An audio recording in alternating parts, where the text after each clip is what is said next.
There you go. Whoop. There you go. Welcome, everyone, to the special call meeting tonight of the Pulaski County Board of Education. I'll call the meeting to order. Because this is a special call meeting, we will not be approving an agenda because the agenda cannot be changed. We'll go into our first item and our only item, which is the COVID funding. And I'll turn it over to Mr. Richardson. Thank you.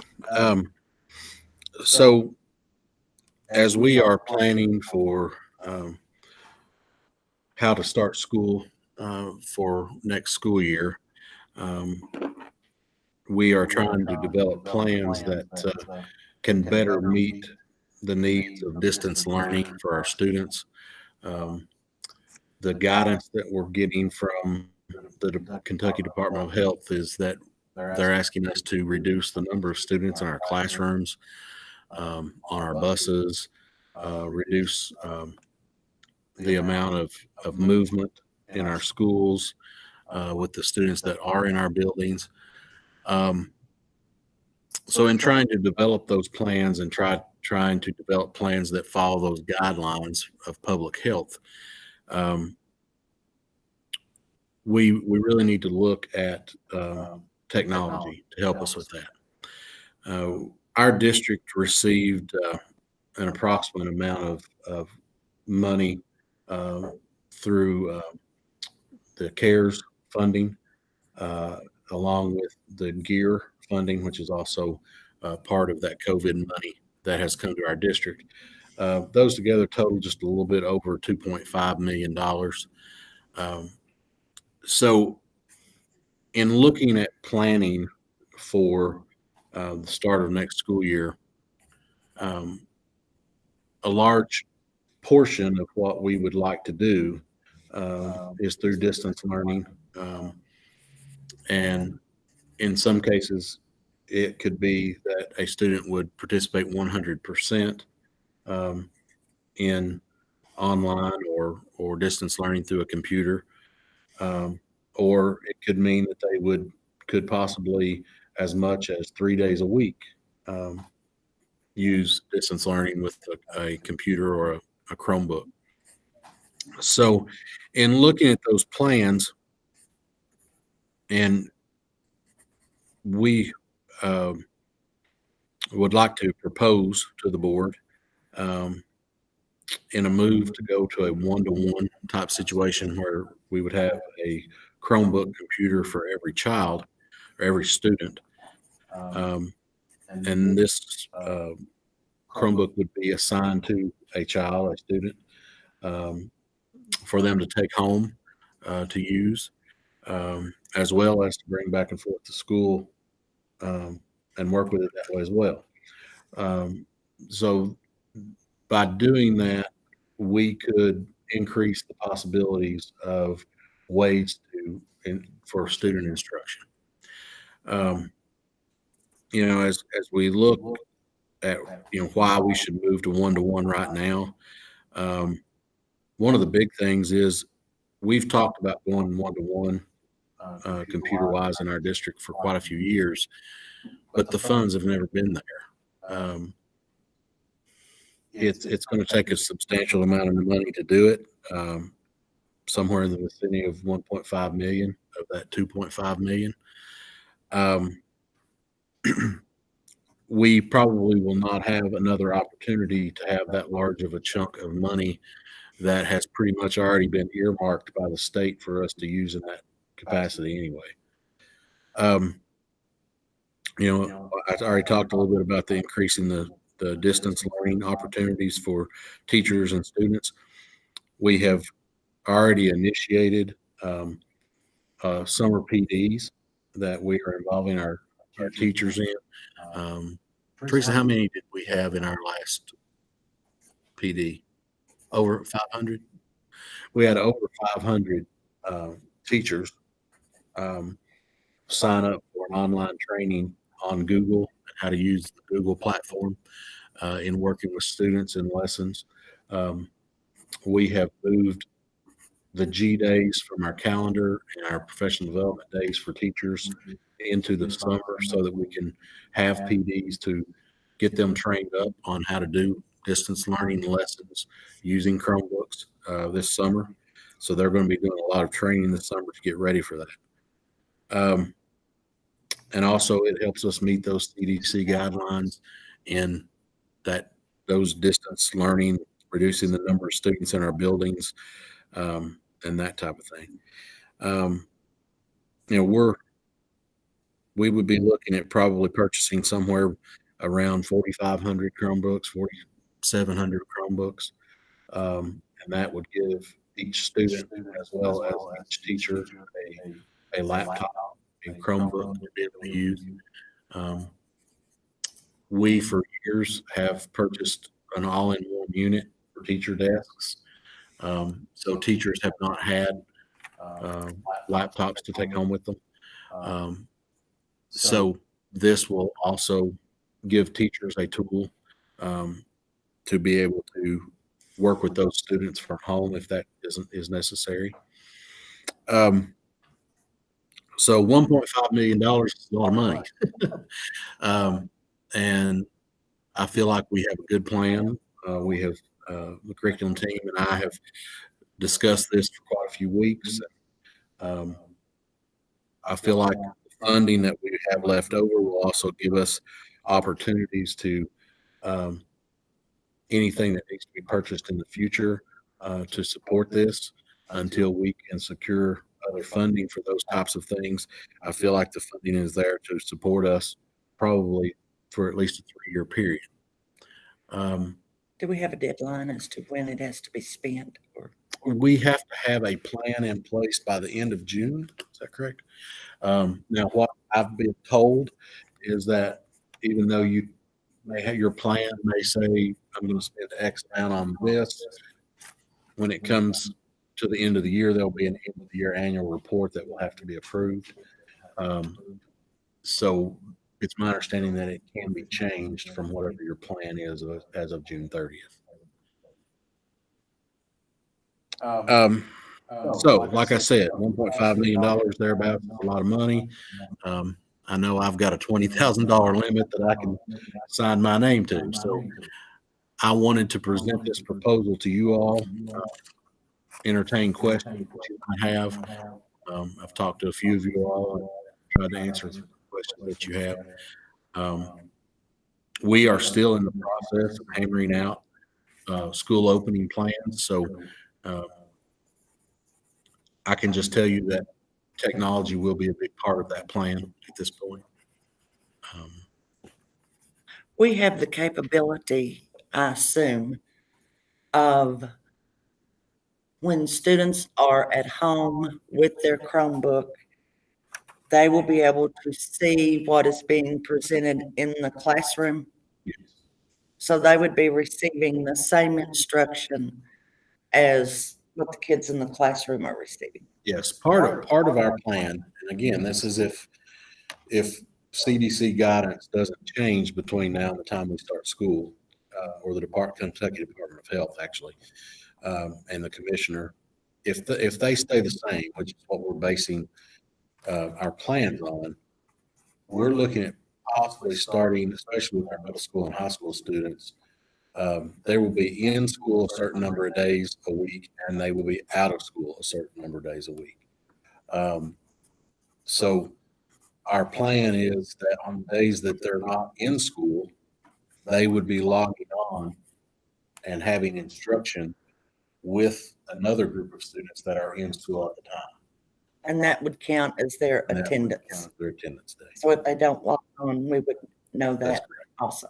That's correct. So as far as the funding that we receive that's based on attendance, will that Right. count towards? So it's my understanding, of course, there'll be further guidance, but it's my understanding that we can enroll students in distance learning, and they will count toward our ADA funding. But that ADA funding is different than what this money is we're talking about tonight. But no, it shouldn't. Yes. Yeah, it should not. The students that are learning at home, their ADA funding will still count for us.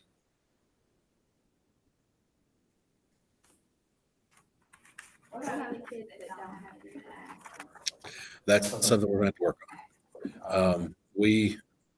We planned on sending a parent survey home within the next couple of weeks, identifying those homes that don't have internet access. Teresa, what is our percentage that we get reported back saying that they have internet access? We get reported that we have right at 80% with internet access. So, we may have to look at other options for those students, or look at options to try to help them get internet access in their home. And that can come back to our community in working with our local providers. I know county government has been involved in some projects to try to help get internet out into our communities. So once we identify who those folks are, we're going to be working to try to gain access for them.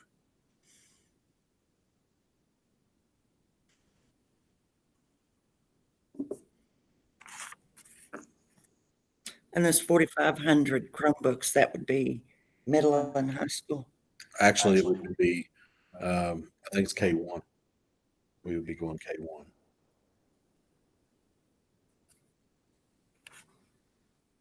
Which many of our elementaries already have Chromebooks because they use Chromebooks and Chromebook carts like this in their classrooms. So a lot of our elementaries have used title funds already to purchase those. So I would say the majority of the devices that we're looking at here would go to middle and high, because the majority of our elementaries are pretty well staffed with them. That's what I was looking at the number we were looking at purchasing compared to our number of students. That's why I asked if it was mostly middle and high school. But currently, they don't take them home. No, They stay in the currently classroom. That's correct. That's correct.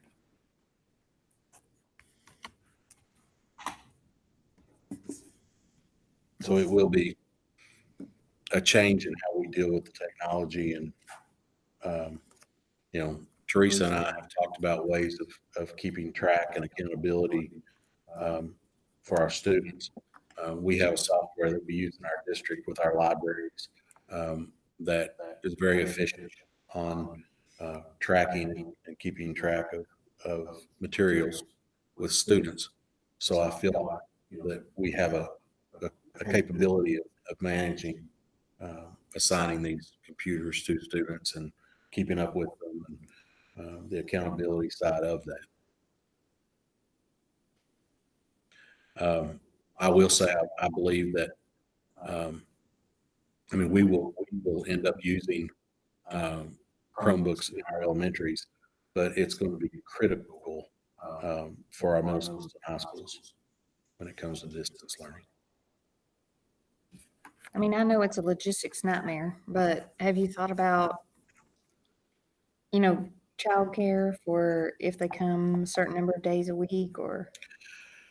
Well, right now, my thinking is if our elementary students, if we can work it where they can come every day for our elementary students, and this is once we sit down, once we get our guidance from the Kentucky Department of Health, I want to sit down with my curriculum team and my administrative team and us hammer out a plan.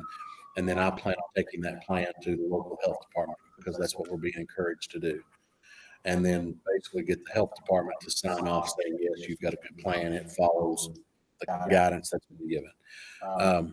So part of what I'm thinking right now is, especially our K1 students, our K2 students, that is where the foundation of learning can take place. That's where you learn to read, where you learn to do math. So I think it's very important that those students are in the building. Now, according to guidelines currently, students are supposed to be distanced up to 6 feet apart, and they are supposed to be seated in rows. Well, most of you all know, most of you that have had young kids that have gone through our system know our K1 classrooms are set up as centers in tables, their small group instruction. That's just how we teach now. So to follow CDC guidelines, basically we're going to have to gut our rooms, move everything out of those rooms except for student desks, space them as far apart as we can get them, to be able to make our elementaries function. But I feel like that the elementary is where the basis of learning takes place. So I really feel like we need those students in our schools. That will help with child care for those younger students. Now, once you get to middle school and high school students are more able to stay at home for longer times without supervision. So hopefully every other day or so many days a week that they would be home will mostly the majority be with our middle school and high school students. And then if students don't, if parents don't feel like they can leave their middle school and high school students at home, then they'll have to try to find an option for a childcare. So the desks, if we have to purchase desks, can some of this funding go to for that? And that other 950,000, yes, that's what we're looking at using monies for that. Along with, we've had I know our purchasing agent today spent $8,700 today buying thermometers. We got some guidance yesterday. They are going to allow us to transport students on buses. They are not going to make us follow a 6-foot distancing rule on buses, but they are going to require them to wear masks, and they are going to require us to check their pictures before they get on the bus. So we will be having, I'm going to be asking assistants at our building level that like to pick up extra hours to ride buses. We have approximately 140 bus routes, and have them ride those bus routes in the morning to be the temperature taker, to make sure they've got a mask on when they get on the bus, to give them hand sanitizer before they get on the bus. So, even transportation is going to be a more cumbersome thing. So, this is all part of the plans that we're going to try to hammer out over the next few weeks. Well, I mean, even lunch is going to be different. It'll be, I'm assuming, in their classroom, Yes, and that's so what- the type of food they serve is going to be different. We've received some guidance from the Kentucky Department of Health stating that unless we can social distance in our lunchrooms and keep them there, that we should consider eating in the classrooms.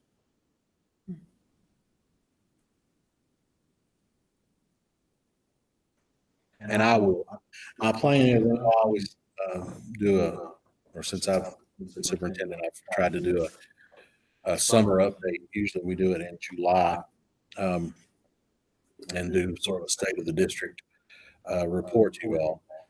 What I would like, talking with Cindy, what I would like to do somewhere toward the end of June, I would like to call another special meeting and do this in June instead of July, because hopefully we'll have some information on the Burnside project where we're trying to figure out what's going on with the structure down there.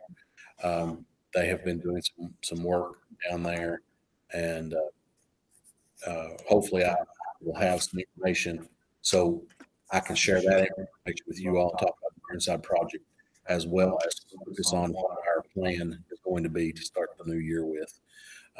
Hopefully by the end of June, I'll have that information for you all and be able to present it again. So if we purchase these by the end of June, when will you have them and then be ready Teresa, to send? because you and I talked about that earlier today. Okay, so according to our vendor, and it's going to depend on when we make the purchase and they get them, we're looking probably the first part of August, the end of July, the 1st of August was what we heard the first part of the week. So it's going to depend, tomorrow, if we get this approval and we can make the purchase tomorrow and contact the vendor tomorrow, he'll give us an updated delivery at that time. Because there's a lot of districts across the state that are jumping on and buying Chromebooks. And that's one of the reasons I asked you all to have a meeting, a special call meeting. Well, because it's not just purchasing them and getting them here. I mean, you have to put software on there and, get each one ready and. you want to talk about that, Teresa? Well, part of our price from the vendor, that some of the quotes that we've gotten from the vendor include what is called a white glove service, which means they will take information from us and they will have them ready to go when we get them in the district. So then all we have to do is unbox them and take them to the school. Because we had to wait till we got them in district. It would be even longer before we could get them deployed to the schools. And we have received quotes from different vendors. And the vendor we're looking at going with right now actually has knocked about $50 per unit off of what the regular price was for us. So that's going to be a So huge this will help. affect our start date, obviously. Well, I feel Good. like we can probably still go ahead and get started. I would like to see it go ahead and start August 5th if at all possible. Cindy and I were talking before, we've got people all over asking, when we're going to start. My plan right now is to start August the 5th. I know there's a lot of talk out there about the possibilities of a July start unless someone from state government or the commissioner forces us to start in July. I'm not going to propose it. I feel like that we're going to be doing well to get an early August start date. Yes, if we started July 15th of August 5th, that would give us about 3 more weeks of instruction. But is it worth that? Our students, our teachers, everybody went through a pretty stressful and unorganized and very tough year. And I think everybody needs a good break. And that's what I'm hearing from parents. So I feel like an August 5th is a good start date. I think it's a compromise. If we're going to start, we're going to try to get those days in, as many days as we can in before the flu season hits. We don't know what's going to happen with the coronavirus. It could possibly put us out, and again, if it puts us out in the fall, like some folks are predicting, then that's another reason we'll have Chromebooks and class online.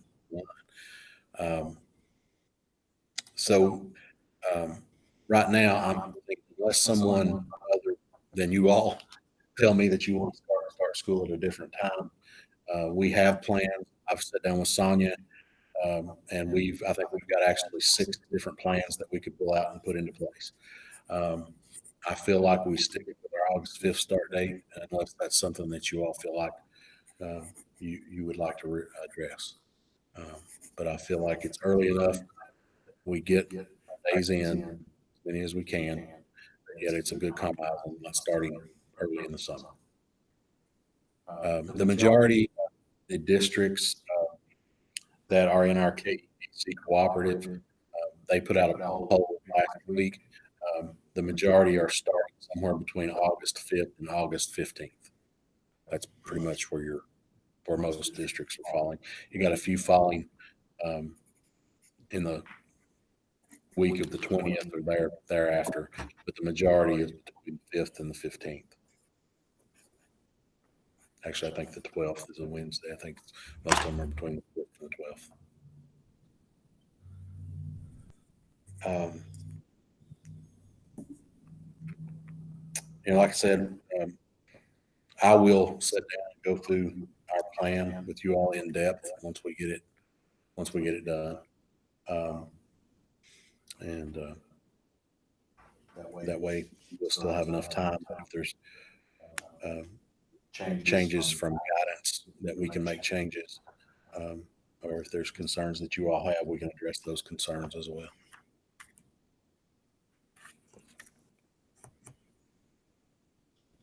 So I guess if there's not any other questions, I would recommend that the board approve the purchase of these Chromebooks using the ESSER funding and GEAR funding that we have received. to purchase Chromebooks for our students. Any other questions or comments?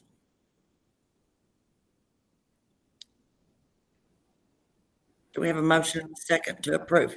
I'll make a motion. I'll second. Ms. Kerrigan? Ms. Edwards? Ms. Brandy Daniels? Yes. Dr. Branscombe? Ms. Price? Yay. Do we have a motion and a second to adjourn? Make a motion. Ms. Kerrigan? Yay. Ms. Edwards? Yay. Ms. Daniels? Yay. Dr. Branscombe? Yay.